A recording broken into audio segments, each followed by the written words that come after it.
Everyone, welcome to NCERT easy explanation. तो आज की इस वीडियो में हम बात करेंगे गैमेटोजेनेसिस के बारे में। ये हमारी पार्ट 4 वीडियो है from the chapter human reproduction. Human reproduction का ये बहुत ही इंपॉर्टेंट टॉपिक है। नीट हो या फिर बोर्ड एग्ज़ाम, दोनों ही जगह यहाँ से क्वेश्चन बहुत सारे आते हैं क्योंकि बहुत ज़्यादा इंपॉर्टेंट टॉपिक है। ठीक है, तो चलो बच्चों, पहले वीडियो स्टार्ट करने से पहले पिछला जो हमारा लेक्चर था उसको थोड़ा सा रिकैप कर लेते हैं। हमने पिछले वीडियो में बात की थी फीमेल और मेल रिप्रोडक्टिव सिस्टम के बारे में। तो जैसा कि हम लोगों ने बताया था कि मेल रिप्रोडक्टिव सिस्टम के अंदर जो प्राइमरी सेक्स ऑर्गन था वो टेस्टिस था, और in case of female that is ovary, और इसके अलावा कुछ एक्सेसरी डक्ट्स थे, कुछ ग्लैंड्स थे, कुछ एक्सटर्नल जेनाइटेलिया वगैरह के बारे में हम लोगों ने डील किया था। अब इस वीडियो में हम लोग जानेंगे कि गैमेटोजेनेसिस क्या होता है, कितने टाइप का होता है और उसका प्रोसेस क्या है, किस तरह से होता है। ठीक है, तो चलो बच्चों अब वीडियो स्टार्ट करते हैं। तो देखो बच्चों, जैसा कि नाम ही से आपको ये नाम ही के अंदर इसका डेफिनेशन छुपा हुआ है, गैमेटो प्लस जेनेसिस। क्या मतलब हुआ कि गैमेट का जेनेसिस हो रहा है, इसी को हम लोग बोलेंगे गैमेटोजेनेसिस। ठीक है, अब गैमेट कितने तरह का होता है? तो दो तरह का होता है बच्चों। दैट इज़ एक हो जाएगा मेल के केस में, तो इसको हम लोग स्पर्म बोलेंगे, और in case of female that is ovum. तो कितने तरह का गैमेटोजेनेसिस होता है? तो एक क्वेश्चन का आंसर हमें मिल गया कि दो तरह का होता है। मेल के केस में अगर होगा स्पर्म का बनना, तो जाहिर सी बात है स्पर्म अब बन क्या रहा है, तो स्पर्म, तो क्या लगेगा लास्ट में? Genesis, spermatogenesis. और ओवम के केस में क्या होगा? तो फीमेल में ऊजेनेसिस हो जाएगा। तो दो तरह का गैमेटोजेनेसिस दो तरह का होता है। ठीक है, अब हम लोग को ये देखना है कि ये जो स्पर्मेटोजेनेसिस है उसका क्या प्रोसेस है, और दूसरा कि अगर ऊजेनेसिस हो रहा है तो क्या प्रोसेस है, कौन कौन से ऑर्गन्स उसमें पार्टिसिपेट करते हैं और उसमें कौन कौन से हार्मोन इन्वॉल्व होते हैं। ठीक है, तो चलो बच्चों अब इसका प्रोसेस देखते हैं। तो देखो बच्चों, यहाँ पे वही टेक्स्ट में तो वही चीज़ लिखा हुआ है कि जो प्राइमरी सेक्स ऑर्गन होता है टेस्टिस मेल के अंदर और फीमेल के अंदर ओवरी, गैमेट का प्रोडक्शन होगा तो वही देखो बनेगा, इसी को हम लोग गैमेटोजेनेसिस बोलते हैं। मेल के केस में हम लोगों ने देखा था कि स्पर्मेटोगोनिया, जिसको हम लोग इमेच्योर मेल जर्म सेल बोलते हैं, जो कहाँ पे प्रेजेंट था। तो मैंने बताया था, याद करो पिछला लेक्चर जिसमें मैंने बताया था कि जो इमेच्योर मेल जर्म सेल होता है वो सेमनीफेरस टिब्यूल के अंदर पाया जाता है, टेस्टिस के। ठीक है, तो ये स्पर्मेटोगोनिया से जब स्पर्म का प्रोडक्शन होगा तो इसी को हम लोग क्या बोलेंगे? स्पर्मेटोजेनेसिस। यहाँ पे देखो बच्चों, तीन बातें आपको सीखनी पड़ेगी। अगर स्पर्मेटोजेनेसिस आप सीख रहे हो तो उसमें आपको तीन बातें जाननी है। अक्सर बच्चे इस चीज़ में कंफ्यूज रहते हैं कि स्पर्मेटोजेनेसिस, स्पर्मियोजेनेसिस और लास्टली स्पर्मिएशन। बस 5 मिनट के लिए पूरी तरह से पूरा अपना फोकस इस वीडियो पे रखो। इसके बाद आपको पूरी तरह से ये वाला गैमेटोजेनेसिस का जो चैप्टर है पूरी तरह से क्लियर हो जाएगा। ठीक है, तो देखो बच्चों, क्या होता है कि स्पर्मेटोजेनेसिस कहते हैं जब स्पर्मेटोगोनिया से स्पर्म बनेगा तो उसको बोलेंगे स्पर्मेटोजेनेसिस। ठीक है, जब स्पर्मेटिड से स्पर्म बनेगा तो उसको बोलेंगे स्पर्मियोजेनेसिस, और जब सेमनीफेरस टिब्यूल से रिलीज हो जाएगा स्पर्म तो उसको बोलेंगे स्पर्मिएशन। तीन चीज़ें हो गई, अब आगे आएंगी वो चीज़ें। तो चलो बच्चों आगे देखते हैं। देखो, स्पर्मेटोगोनिया जो होता है वो प्रेजेंट कहाँ है? सेमनीफेरस टिब्यूल में, वही बात बोल रहा है। तो सेमनीफेरस टिब्यूल के अंदर स्पर्मेटोगोनिया में माइटोटिक डिवीज़न होता है, जिसकी वजह से इसका नंबर बढ़ता जाता है। ठीक है, पहले एक रहेगा, फिर दो, ऐसे तीन करके उसका नंबर बढ़ेगा। और ये जो स्पर्मेटोगोनिया में यानी कि सिंगुलर, जब स्पर्मेटोगोनिया जो होता है वो डिप्लॉयड होता है, यानी कि 2n होता है। 2n का मतलब मेल के ये 46 इसके अंदर क्रोमोजोम रहता है। तो इसके अंदर होता क्या है कि कुछ उसमें से जो स्पर्मेटोगोनिया है उसके वो प्राइमरी स्पर्मेटोसाइट बनाते हैं। ये प्राइमरी स्पर्मेटोसाइट में मियोसिस फर्स्ट होता है, यानी कि मियोसिस डिवीज़न होता है। तो होता क्या है कि मियोसिस फर्स्ट होने के बाद यानी कि रिडक्शन, मैंने जब सेल डिवीज़न वाला चैप्टर पढ़ाया था तो उसमें मैंने बताया था कि जो मियोसिस होता है उसका 2 फेजेस आता है, मियोसिस फर्स्ट और मियोसिस सेकंड। तो जो मियोसिस फर्स्ट होता है उसी को हम लोग रिडक्शन डिवीज़न बोलते हैं, और जो मियोसिस सेकंड होता है उसको हम लोग इक्वेशनल डिवीज़न बोलते हैं, जो कि माइटोसिस के इक्वल में होता है। ठीक है, लेकिन यहाँ पे प्राइमरी स्पर्मेटोसाइट में या ये इतना याद रखना कि रिडक्शन डिवीज़न होता है, मियोसिस फर्स्ट होता है। तो अब जाहिर सी बात है, यहीं से तुम्हारा कॉन्सेप्ट क्लियर हो जाएगा कि अगर रिडक्शन डिवीज़न हो रहा है तो क्रोमोसोम का नंबर क्या होगा? ऑफ कोर्स हाफ हो जाएगा। हाफ होगा तो उसको हम लोग क्या बोलेंगे, हैप्लॉइड सेल बोलेंगे। तो जो सेकेंडरी स्पर्मेटोसाइट्स होता है वो कैसा होता है, उसके अंदर क्रोमोसोम का नंबर कितना होगा, 23 या 26, तो ऑफकोर्स 23 होगा क्योंकि हाफ हो गया। प्राइमरी स्पर्मेटोसाइट में 46 था तो यहाँ पे 23 हो जाएगा। अब क्या होता है कि ये जो सेकेंडरी स्पर्मेटोसाइट होता है इसके अंदर मियोसिस सेकेंड होता है, यानी कि इक्वेशनल डिवीज़न। अब जाहिर सी बात है जब इक्वेशनल डिवीज़न मियोसिस सेकेंड होगा इसके अंदर, तो अब क्रोमोसोम का नंबर तो चेंज करेगा नहीं, सेम वैसा ही रहेगा। तो 4 इक्वल हैप्लॉइड स्पर्मेटिड बनेंगे। तो नया जो सेल बना उसका एक अलग से लोगों ने नाम दे दिया है जिसको हम लोग स्पर्मेटिड बोलते हैं।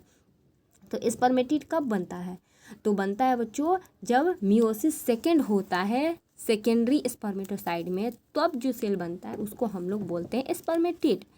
तो आई विश यहाँ से यहाँ तक का इस पैरे का पूरा मतलब तुम लोगों को समझ में आया होगा। चलो अब आगे बढ़ते हैं।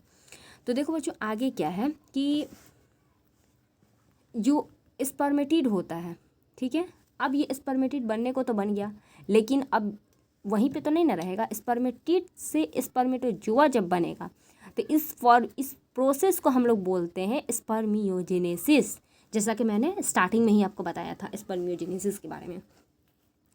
अब क्या होता है कि ये जो स्पर्मियोजेनेसिस होने के बाद स्पर्म का जो हेड होता है, sperm heads become embedded in the Sertoli cell, यानी कि याद करो मैंने जो फीमेल रिप्रोडक्टिव सिस्टम पढ़ाया था तो उसमें मैंने बताया था कि जो सर्टोली सेल होता है वो नरिशमेंट का काम करता है। तो जो स्पर्म ये जो स्पर्म है इसका जो हेड है वो कहाँ पर है, सर्टोली सेल के अंदर। तो अब ये सर्टोली सेल कहाँ पे है, तो सेमनीफेरस ट्यूब्यूल में। तो ये जो सर्टोली सेल के अंदर ये फाइनली क्या होता है कि सेमनीफेरस ट्यूब्यूल से रिलीज हो जाता है, तो इसको हम लोग बोलेंगे स्पर्मिएशन, ठीक है। अब क्या होता है कि स्पर्मेटोजेनेसिस, देखो बच्चों इस पूरे पैरे का तो मतलब समझ में आ गया, ये डायग्राम में भी वही चीज़ें हैं। तो अब देखो आगे क्या होता है कि ये जो स्पर्मेटोजेनेसिस है वो होता कब है, तो ये प्यूबर्टी में स्टार्ट होता है। स्टार्ट कब होता है, ये भी क्वेश्चन आया हुआ था कि स्पर्मेटोजेनेसिस कब स्टार्ट होता है। तो देखो बच्चों स्पर्मेटोजेनेसिस जो होता है वो प्यूबर्टी में स्टार्ट होता है, जबकि जब हम लोग फीमेल वाले केस में पढ़ेंगे यानी कि oogenesis पढ़ेंगे तो वहाँ पे हम लोग देखेंगे कि वो प्यूबर्टी में स्टार्ट नहीं होता है बल्कि एम्ब्रियोनिक स्टेज में ही स्टार्ट हो जाता है। देखो बच्चों मैं कंपैरिजन इसलिए करती हूँ ताकि तुम लोगों को ज़्यादा से ज़्यादा चीज़ें समझ में आए और याद करने में आसानी हो। जब भी तुम किसी चीज़ को कंपेयर करके याद करना चाहोगे तो समझने में भी आसानी होती है और उसको याद करने में भी आसानी रहता है, ठीक है। तो इसीलिए मैं कंपेयर करती हूँ। तो देखो बच्चों इसके आगे क्या होता है कि कुछ हार्मोन्स होते हैं जैसे कि GnRH जो कि हाइपोथैलेमस से रिलीज़ होता है, इसको हाइपोथैलेमिक हार्मोन भी बोलते हैं, वो इसमें इंपॉर्टेंट रोल प्ले करता है क्योंकि जो GnRH होता है उसका लेवल बढ़ जाता है। ये GnRH जो होता है वो एंटेरियर पिट्यूटरी के ऊपर एक्ट करता है और ये जो एंटेरियर पिट्यूटरी के अंदर 2 हार्मोन होता है जिसके एक होता है ल्यूटिनाइजिंग हार्मोन, दूसरा होता है FSH यानी कि फॉलिकल स्टिमुलेटिंग हार्मोन। 2 हार्मोन है जो कि रिलीज़ होता है एंटेरियर पिट्यूटरी से, लेकिन वो खुद से रिलीज़ नहीं होगा। होता क्या है कि जब प्यूबर्टी आता है तो उस कंडीशन, जब प्यूबर्टी आने के बाद हाइपोथैलेमस में GnRH का जो कंसंट्रेशन है वो बढ़ने लगता है। अब ये GnRH क्या करता है, इसका काम होता है एंटेरियर पिट्यूटरी के ऊपर एक्ट करना। तो ये आएगा एंटेरियर पिट्यूटरी के पास, एंटेरियर पिट्यूटरी से रिलीज़ करवाएगा LH और FSH। अब देखो क्या होता है, ये जो LH होता है जिसको हम लोग ल्यूटिनाइजिंग हार्मोन कहते हैं, ये एक्ट करता है लेडिंग सेल्स पे। याद करो मैंने लेडिंग सेल्स के बारे में मेल रिप्रोडक्टिव सिस्टम में बताया था कि जो लेडिंग सेल्स होता है वहाँ से एक हार्मोन रिलीज होता है दैट इज़ एंड्रोजन, और इन केस ऑफ मेल एक एंड्रोजन में ही एक टाइप होता है टेस्टोस्टेरोन का। तो टेस्टोस्टेरोन जो होता है वो लेडिंग सेल से रिलीज होता है। तो LH एक्ट करेगा लेडिंग सेल्स के ऊपर और स्टिमुलेट कर देगा कि सिंथेसाइज और सेक्रीशन ऑफ एंड्रोजन, यानी कि जब LH का एक्शन होगा लेडिंग सेल्स पे तब जाके ये एंड्रोजन बनेगा। और एंड्रोजन क्या करता है, इंटर्न स्टिमुलेट करता है प्रोसेस ऑफ स्पर्मेटोजेनेसिस। मैंने पहले बताया था कि एंड्रोजन जो होता है वो बहुत ही इंपॉर्टेंट है स्पर्मेटोजेनेसिस के लिए। तो स्पर्मेटोजेनेसिस स्टार्ट हो जाएगा। FSH क्या करता है कि वो सर्टोली सेल के ऊपर एक्ट करता है। 2 हार्मोन, अभी मैं लास्ट में इस वीडियो में समराइज भी करूंगी कि कौन सा हार्मोन किस तरह से एक्ट हुआ, लेकिन फिलहाल अभी तुम समझो कि जो FSH होता है वो एक्ट करता है सर्टोली सेल के ऊपर और स्टिमुलेट करवा, सर्टोली सेल के ऊपर अगर एक्शन कर रहा है तो इसका 3 काम होता है, लेकिन यहाँ पे सिर्फ 1 सेकेंड सेक्रीशन करवा देगा स्पर्मेटोजेनेसिस के लिए। देखो secretion of some factor which help in the spermatogenesis. होता क्या है ना कि ये जो सर्टोली सेल है यहाँ से कुछ फैक्टर्स रिलीज होते हैं जो कि स्पर्मियोजेनेसिस करवाने के लिए बहुत ज़्यादा इंपॉर्टेंट है, ठीक है। तो ये चीज़ें ABH मतलब उतना तुम्हारे डिटेल में है नहीं, लेकिन ABH हुआ या फिर androgen binding ABP androgen binding protein हुआ, यहाँ से दो तीन इसके 3 काम होते हैं, वो तीनों मिल करके स्पर्मियोजेनेसिस में हेल्प करते हैं। अब देखो बच्चों, ये छोटा सा स्ट्रक्चर है उसका स्पर्म का, उसको पहले एक बार देख लेते हैं कि ये हमारा स्ट्रक्चर है स्पर्म का, ठीक है, माइक्रोस्कोपिक स्ट्रक्चर। इसमें देखो इसका हेड होता है, इसका नेक रहेगा, फिर उसके बाद ये उसका टेल रहता है, इसके ये मिडल पीस होता है। हेड के ऊपर जो उसका फ्रंट में जो प्लाज्मा मेम्ब्रेन होता है वहीं पे एक्रोजोम पाया जाता है। एक्रोजोम और कुछ नहीं है बच्चों, ये गोल्जी बॉडी का तुमने जब सेल और द यूनिट ऑफ लाइफ जब तुमने पढ़ा होगा तो उसमें तुमने गोल्जी बॉडी का नाम सुना होगा। तो यहाँ पे गोल्जी बॉडी का ही नाम एक्रोजोम है। स्पर्म के केस में जो एक्रोजोम होता है वो मॉडिफिकेशन होता है गोल्जी बॉडी का, ठीक है। फिर उसका जो प्लाज्मा मेम्ब्रेन, जैसा नॉर्मल सेल का जो प्लाज्मा मेम्ब्रेन होता है, जैसा कि cell the unit of life में मैंने बताया था कि प्लाज्मा मेम्ब्रेन का स्ट्रक्चर चेंज नहीं करता है, वो हर जगह सेम है, यूनिवर्सल स्ट्रक्चर है वो, ठीक है। और ये इसका हेड हो जाएगा। फिर उसके बाद न्यूक्लियस इसके अंदर होता है, इसके बाद यहाँ पे नेक रहेगा इसका। मिडल पीस में मेनली माइटोकॉन्ड्रिया का जो नंबर होता है वो मिडल पीस में सबसे ज़्यादा होता है, क्योंकि जाहिर सी बात है तुम ऐसे भी सोचो, स्पर्म है मेल के पास, जाना है इसको फीमेल के पास, तो मूवमेंट के लिए इसको एनर्जी चाहिए, तो एनर्जी चाहिए तो वो आएगा कहाँ से? माइटोकॉन्ड्रिया होगा तब ना, क्योंकि माइटोकॉन्ड्रिया को हम लोग क्या बोलते हैं, power house of the cell.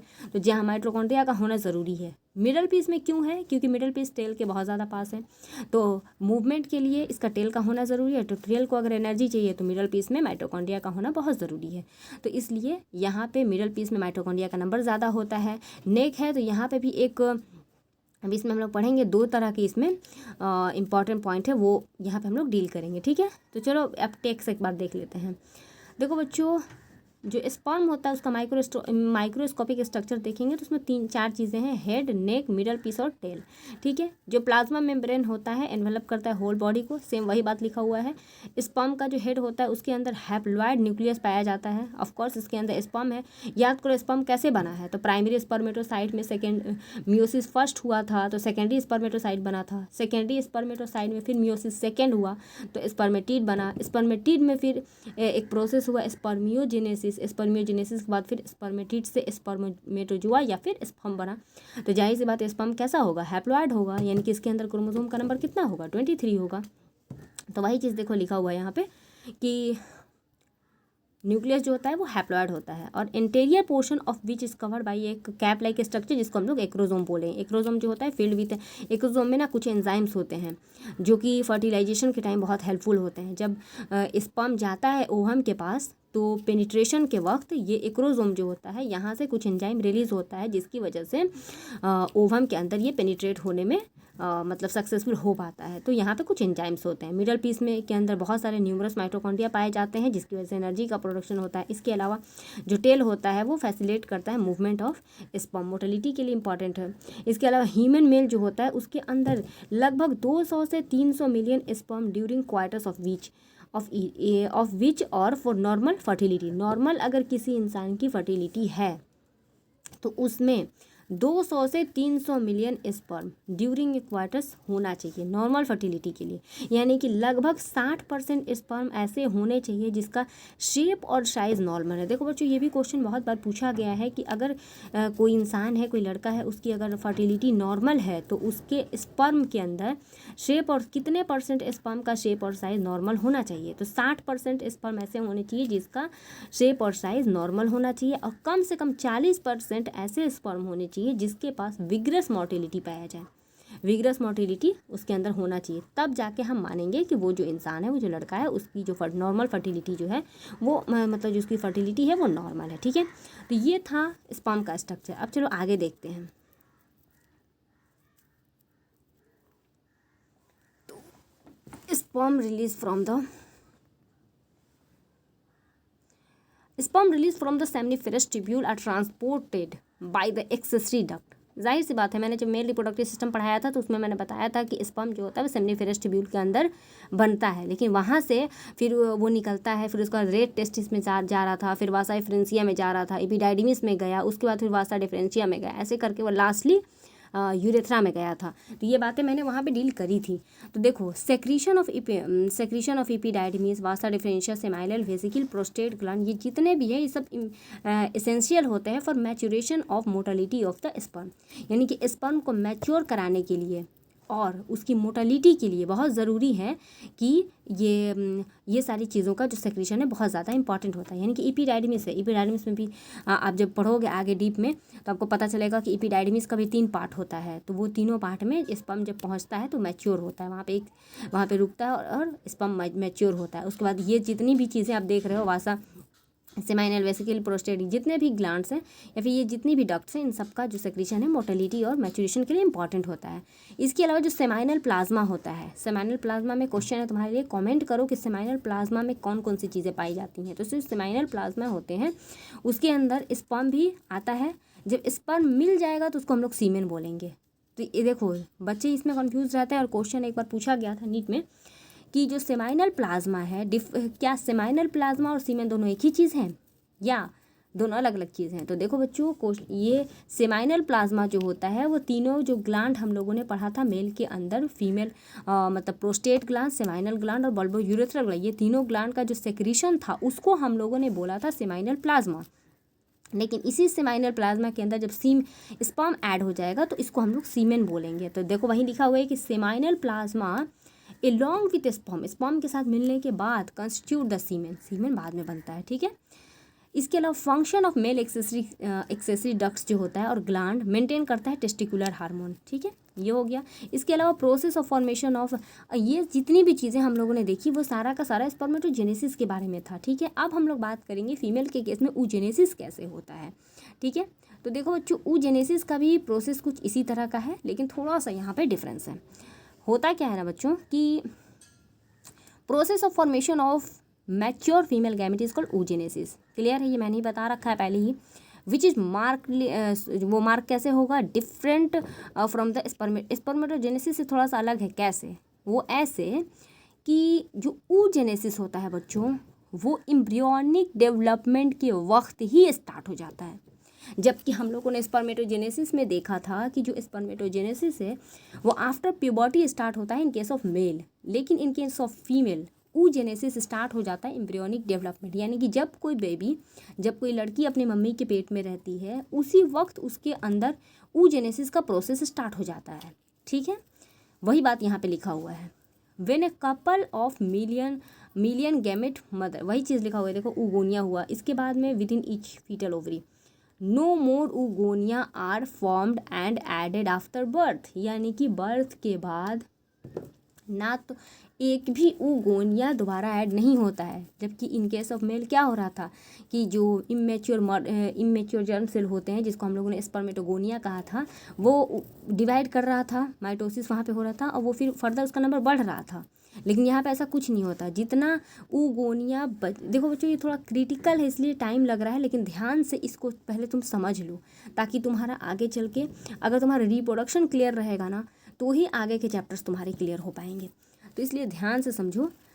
देखो होता क्या है कि oogonia जो है वो बर्थ के बाद फिर नंबर नहीं बढ़ता है। ठीक है, दिस सेल स्टार्ट डिवाइड, इस सेल के अंदर क्या होता है, डिवीज़न होता है और एंटर कर जाता है प्रोफेज फर्स्ट में। मतलब मियोसिस फर्स्ट जो था उसका जो प्रोफेज है उसके अंदर वो रुक जाता है और टेम्पोरली अरेस्ट हो जाता है एट दिस स्टेज। यानी कि एक बेबी, ध्यान से सुनो, कोई लड़की है अभी वो अपनी अम्मी के पेट में है, उसी वक्त उसके अंदर स्टार्ट हो गया oogenesis, लेकिन oogenesis कंप्लीट नहीं होता है। उस स्टार्ट तो होता है लेकिन प्रोफेज फर्स्ट में आकर, यानी कि मियोसिस फर्स्ट के प्रोफेज फर्स्ट में आकर के वो रुक जाता है, अरेस्ट हो जाता है। और ये क्या होता है, रुक जाता है और इसी चीज़ को हम लोग प्राइमरी oocyte बोलते हैं। ठीक है, each primary oocyte then gets surrounded by a layer of granulosa cell which is called primary follicle। अब वहाँ पे अरेस्ट हो गया ना, तो अब ये जो प्राइमरी oocyte है इसके चारों तरफ कुछ लेयर आ जाते हैं, उसी लेयर को हम लोग बोलते हैं ग्रैनुलोसा सेल्स। ठीक है, और इसको हम लोग फाइनली क्या बोलेंगे, primary follicle. Large number of this follicle generate during the phase from birth to puberty, यानी कि प्यूबर्टी से बर्थ से लेकर के प्यूबर्टी के बीच में बहुत सारा जो प्राइमरी फॉलिकल है वो डीजेनरेट कर जाता है, यानी कि ख़त्म हो जाता है। लेकिन लास्ट में प्यूबर्टी, जब एक लड़की के अंदर जब प्यूबर्टी आती है, यानी कि वो लड़की जो अपनी अम्मी के पेट में थी, जब वो पैदा होती है, पैदा होने के बाद जब वो बड़ी हो जाती है, तो बड़े होने के दौरान बहुत सारा उसका जो प्राइमरी फॉलिकल था वो डिजेनरेट कर जाता है, ख़त्म हो जाता है। लेकिन जब वो बड़ी होती है तो तब उसके पास टोटल कितने प्राइमरी फॉलिकल बचते हैं, तो उसके पास 60,000 से 80,000 प्राइमरी फॉलिकल बच जाते हैं ईच ओवरी में। याद रखो बच्चों, ईच ओवरी, ये भी क्वेश्चन आया हुआ था। देखो नीट में क्वेश्चन बहुत ज़्यादा डीप नहीं आता है। एग्जामिनर को अच्छे से पता है कि तुम 12th लेवल के बच्चे हो, तुमने कोई मास्टर्स नहीं किया हुआ है, तुमने कोई MS करके नहीं बैठा है कि तुम्हें बहुत ज़्यादा डीप जाके पूछे। वो बहुत ही बेसिक लेवल का क्वेश्चन पूछता है। जैसे तुम यहाँ इसी क्वेश्चन को तुम गलती कैसे करोगे, यहाँ पे देखो लिखा हुआ है कि ईच ओवरी में 60 से 80,000 प्राइमरी फॉलिकल पाए जाते हैं। अब तुम यहाँ पे गलती क्या करोगे कि ईच को तुम भूल जाओगे, दोनों ओवरी को मिला के तुम 60 बोल दोगे, होता है ना। तुम ध्यान से खुद को एनालाइज करो। ज़्यादातर बायोलॉजी का क्वेश्चन तुम इसलिए गलती करते हो क्योंकि तुम क्वेश्चन को ध्यान से पढ़ते नहीं हो, और तुम माइनर मिस्टेक की वजह से, सिली मिस्टेक की वजह से तुमने क्वेश्चन नेगेटिव करके तुम लोग आते हो। तो इसी सब चीज़ पे तुम्हें ध्यान देना है, वरना नीट निकालना कोई बड़ी बात नहीं है। उसके बाद देखो बच्चों क्या होता है कि जो प्राइमरी फॉलिकल होता है gets surrounded more layer of granulosa, और फाइनली न्यू थेका बनता है जिसको हम लोग सेकेंडरी फॉलिकल बोलते हैं। अब तुम ऐसे समझो ये प्राइमरी फॉलिकल था, ठीक है। अब इस प्राइमरी फॉलिकल के चारों तरफ इस तरह से लेयर बनाती है, सेकेंडरी फॉलिकल बन गया। ऐसे करके एक और लेयर बनेगा तो टर्शियरी बन जाएगा। इस तरह से लेयर बनते बनते फाइनली यहाँ पे एक और लेयर बनेगा जिसको हम लोग कोई और स्पेशल नाम देंगे, ठीक है। फिर फाइनली रप्चर कर जाएगा, यहाँ से हम बाहर निकल जाएगा। तो वही चीज़ है, चलो हम लोग टेक्स्ट में देखते हैं पहले। सेकेंडरी फॉलिकल स्टून ट्रांसफर, सेकेंडरी फॉलिकल जो होता है वो ट्रांसफ़र हो जाता है टर्शियरी फॉलिकल, वही बात लिखा हुआ है। और which characterized by a fluid filled cavity जिसको हम लोग एंट्रम बोलते हैं। ये इंपॉर्टेंट है कि जो सेकेंडरी फॉलिकल होता है वो ट्रांसफ़र हो जाता है टर्शियरी फॉलिकल में। और वो इंपॉर्टेंट कैसे उसको हम लोग पहचानेंगे कि प्राइमरी हो कि सेकेंडरी है या टर्शियरी है। तो टर्शियरी फॉलिकल के अंदर एंट्रम पाया जाता है, ठीक है, फ्लूइड फिल्ड कैविटी जिसको हम लोग एंट्रम बोलते हैं। The theca layer is organized into an inner theca interna और outer theca externa, ठीक है। ये देखो ये हो गया प्राइमरी फॉलिकल, ये सेकेंडरी फॉलिकल, ये टर्शियरी फॉलिकल। टर्शियरी फॉलिकल के इस साइड में जो है वो इनर थेका, जो आउट साइड में है वो आउटर थेका, ठीक है। थेका इंटरना और थेका एक्सटर्ना, 2 लेयर हो गया ना। अब देखो क्या हो रहा है यहाँ पे। It is important to draw your attention that it is at this stage that the primary oocyte within the tertiary follicle grow in size and complete its first meiotic division। यानी कि इस वक्त में क्या होता है, फर्स्ट meiotic division complete हो जाता है। It is an unequal division, ये जो डिवीज़न है वो अनइक्वल डिवीज़न होता है जिसमें फॉर्मेशन होता है एक लार्ज हैप्लॉइड सेकेंडरी oocyte का और एक polar body, tiny first polar body का सेक्रेशन होता है। देखो बच्चों यहाँ पे चलो इस चीज़ को पहले क्लियर करते हैं कि ये क्या है, क्या रहा है। तो देखो होता क्या है ना कि प्राइमरी जो फॉलिकल होता है वो अब कन्वर्ट हो गया सेकेंडरी, प्राइमरी जो था वो सेकेंडरी oocyte में कन्वर्ट हो गया। लेकिन उसके साथ साथ एक छोटा सा पोलर बॉडी बनता है। याद करो जब मैंने स्पर्मेटोजेनेसिस बताया था तो उसमें क्या था कि प्राइमरी स्पर्मेटोसाइट जो था वो सेकेंडरी स्पर्मेटोसाइट में कन्वर्ट होता है। तो 2 इक्वल साइज़ के क्रोमोसोम का नंबर भले कम हो जाता है लेकिन 2 इक्वल साइज़ के सेकेंडरी स्पर्मेटोसाइट बनते हैं। लेकिन इन केस ऑफ फीमेल एक बड़ा बनता है, एक छोटा बनता है, ठीक है। सेकेंडरी oocyte जो होता है उसके retain bulk of nutrients which rich cytoplasm of the primary oocyte। Secondary oocyte के अंदर न्यूट्रिएंट बहुत ज़्यादा होता है, ठीक है। Does the first polar body born out of first meiotic division under the further generate, क्या मतलब क्वेश्चन ये है कि क्या वो डीजनरेट कर जाता है या फिर वैसे ही रहता है। तो इसका आंसर तुम लोग मुझे कॉमेंट करना। एट प्रेजेंट, अभी के टाइम पे, we are not very certain about this the tertiary follicle further change into mature follicle that is called graafian follicle. तुमने बहुत नाम सुना होगा ग्राफियन फॉलिकल के बारे में। तो जो टर्शियरी फॉलिकल होता है वो फाइनली कन्वर्ट हो जाता है ग्राफियन फॉलिकल में, जो कि एक मैच्योर फॉलिकल होता है। The secondary oocyte form a new membrane जिसको हम लोग जोना पेलिसोडा बोलते हैं। सेकेंडरी oocyte में क्या बनता है, एक नया लेयर बनता है जिसको हम लोग जोना पेलिसोडा बोलते हैं, जो कि सराउंड करता है इसको, ठीक है। Graafian follicle now rupture to release secondary oocyte ovum, जिस सेकेंडरी oocyte को ही हम लोग ओवम बोलते हैं। क्वेश्चन ये भी आया हुआ था कि सेकेंडरी oocyte या ओवम का दूसरा नाम क्या है, तो that is secondary oocyte। Ovary से वो फिर रिलीज़ हो जाता है, डैट इज़ कॉल्ड ओव्यूलेशन। देखो ये फिगर को ध्यान से देखो, तुम्हें यहीं से सारा आंसर मिल जाएगा। सबसे पहले ये कुछ ब्लड वेसल्स हैं, इसके अलावा ये प्राइमरी फॉलिकल था, ठीक है। ये प्राइमरी फॉलिकल में प्राइमरी म्यूसिस फर्स्ट होना स्टार्ट हुआ था जब बेबी मम्मी के पेट के अंदर थी, ठीक है। लेकिन म्यूसिस फर्स्ट कंप्लीट नहीं हुआ। म्यूसिस फर्स्ट कब कंप्लीट होता है, वो अरेस्ट हो जाता है एम्ब्रियोनिक स्टेज में, प्रोफेस फर्स्ट में आके। लेकिन जब बेबी पैदा हो जाती है तो ऐसा ऐसा प्राइमरी फॉलिकल बहुत सारा रहता है, मतलब ट्रिलियंस में रहता है। लेकिन जब वो पैदा होती है, बर्थ से लेकर के उसके प्यूबर्टी आने तक बहुत सारे प्राइमरी फॉलिकल हैं जो डीजेनरेट कर जाते हैं, ठीक है। फिर क्या होता है कि ये कुछ प्राइमरी फॉलिकल जो बच गए वो सेकेंडरी फॉलिकल में कन्वर्ट होते हैं। कब होते हैं ये, तो प्यूबर्टी आने के बाद 60,000 से 80,000 प्राइमरी फॉलिकल थे जो बचे रह गए, तो वो प्राइमरी फॉलिकल फिर सेकेंडरी फॉलिकल में कन्वर्ट होंगे। ये सेकेंडरी फॉलिकल फिर टर्शियरी फॉलिकल में कन्वर्ट होगा। और इसका मार्किंग पॉइंट क्या है, तो मार्किंग पॉइंट ये है कि इसके अंदर एंट्रम नाम का एक चीज़ पाया जाएगा, जिसको हम लोग फ्लूइड फिल्ड कैविटी बोलेंगे, जिसका नाम एंट्रम था। एंट्रम में फिर दो तरह का लेयर था, थेका एक्सटर्ना और थेका इंटरना, जो अंदर में इंटरना, बाहर में तो एक्सटर्ना। फिर उसके बाद इसी टर्शियरी फॉलिकल के ऊपर एक लेयर आ जाएगा, इसके बाद हम लोग इसको क्या बोलेंगे, तो ग्राफियन फॉलिकल।